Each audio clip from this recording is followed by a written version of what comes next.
So Outcast. Outcast is a 2014 movie directed by Nick Powell. And this is a kind of joint US-China production. It's a historical action film. I guess you would maybe call it maybe a fantasy. I don't think it's based on any sort of fact, so I guess maybe you would call it a fantasy film, but there's no fantasy elements in it, so to speak.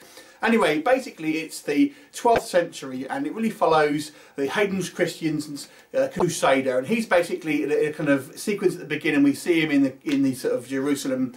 Nicolas Cage's character is also a crusader, and it gives us a bit of backstory about who these guys are. They're sort of Christian crusaders, and Hayden Christian basically is gets sort of swept away with the killing and becomes a bit of a sort of bloodthirsty warrior.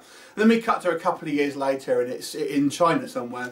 And basically, the kind of the bulk of the story tells a tale of this sort of Chinese king or emperor or something, basically. And he's kind of on his deathbed, and basically has two sons.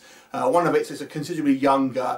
The older one is a lot more warlike and can't be simply trusted with the throne. So he gives the rite of passage to his kind of younger son, and his jealous older brother kind of wants to kill his younger brother and sort of seize power for himself. And basically, the younger brother goes on the run with his with his sister and comes across Hayden Christensen's sort of character, who is basically sort of wandering the woods in search of his own kind of mission, and ends up sort of teaming up and helping them to sort of try and escape this kind of the clutches of this his evil brother and his dark knights, basically. So that's pretty much the story, and I don't want to go too much into spoilers, but basically it is a kind of medieval action film. So what's the film like? Well, I have to say I actually quite enjoyed this film. It's actually quite an action-packed movie. I think the characters are pretty interesting. I'm actually a bit of a Nicolas Cage fan. Now, I know a lot of people criticise him, but I do enjoy his work, and this is Nicolas Cage at his kind of doing his crazy things. So his sort of character here, who is the kind of the mentor crusader, is a strange performance. So sort of 50% of his performances tend to be, but I still quite liked it. But this is Nicolas Cage doing weird, and we see him a couple of times in the first half of this movie, but you won't see him properly until the kind of the second half of the movie, when he sort of teams up with our heroes. As for Hayden Christensen, well, this guy was Anakin Skywalker in Star Wars, of course, if you were unfamiliar with him, and I have mixed feelings, to be honest, because I think he does a good job physically here. I think he's got quite a good look, and he kind of, he's makes quite a good action hero in this particular movie. But his line delivery is horrible. So I don't know if he's trying to it sounds like he's putting on an Irish accent sometimes, but only sometimes, and it just comes across as really weird.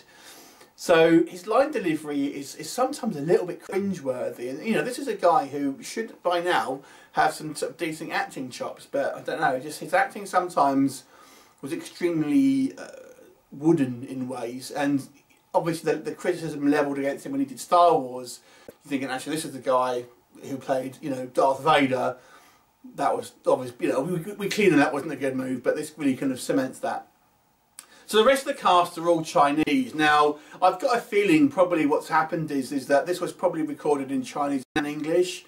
Obviously, I watched the English version, and I think what's happened is that a lot of the lines were overdubbed because they speak far too good English without the kind of accents and stuff. And the sound of it sounds like it's overdubbed, and again the kind of the audio for the English sort of language for the Chinese characters, it just comes across as a little bit sort of like reading off a card and things like that sometimes. But again, all the sort of physical acting and the sort of set pieces are all very good. And then the actual choreography here, cinematography, it's all pretty good. And it's an engaging action film if you don't mind sort of turning off your brain. Because that's what it is. It's one of these films where it's not too deep. It is just really kind of, an A to B action film with, sort of set pieces and sword fights here and there, but no kind of like deeper meaning, really. No sort of surprises. People who are going to act in particular ways, people who you think are going to die are probably going to die, people who you think are going to survive are going to survive. Things like that. So there's no real surprises here. Unfortunately, but it doesn't mean to say it's not an enjoyable film. I actually really did enjoy it. It was a fun movie first and foremost, and if that's not what we want from a film, then what is? Well, some of them maybe. So I enjoyed it. I mean, Nicolas Cage is worth watching for this alone. I would say, because his sort of crazy portrayal here. So pretty decent. A 6.5 out of 10. I enjoyed it. I don't, you know, it has got some criticisms. The camera work is a little bit shaky at times for some people as well, but despite all of those things, I think it's still worth a watch if you like sort of action films, particularly if you like your medieval stuff. So 6.5 from me. Have you seen it? What did you think of it? Leave me a comment and I'll look forward to seeing you next time. Bye for now.